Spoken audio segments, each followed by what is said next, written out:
मोर भाई, परदेश के दौलत ऐसे नहीं मिलेला। पूरा जी जान लगे काम करे के लागला। धूप हो पानी हो बराबर करे के लागला। दिख पाती पानी पूरा देते बट फिर भी रिंगकोट लगा के काम करे लागते जे जे सब घरे आन तो बिंदास यार पानी देते बोल के बिंदास घुमा देख पारबे। तो यहाँ नहीं पारबे मोर भाई। बेमार हो झेमार हो काम काम करे के लागेला।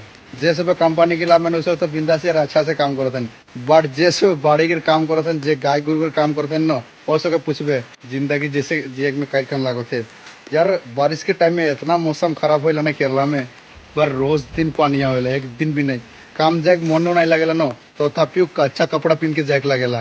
कपड़ा सूखे के टाइम में नहीं के धूप सूप कुछ नहीं दिला मोर भाई। छोटा मोटा पेट आस्ते सब कुछ करे लगेला। तो ड्रीम टके पूरा करे लगेला। निज सपना टके पूरा करे लगेला। निज सब कुछ टके पूरा करे लगेला। तब जाए के आगे दिखे अच्छा मौका पावे तो सही है।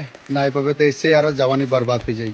ওটাই বলো তোমার ভাই जवानीটাকে ऐसे ऐसे जगह में काम खाटा जे की सही पोजीशन पाई जगह में इन्हें झूठ मूठ के फालतू फालतू टका पैसा बर्बाद नहीं कर। इतना मेहनत करके इतना सब कुछ करके यदि टका पैसा यदि फालतू में जाए ना तो ऐसे जिंदगी हो जाए।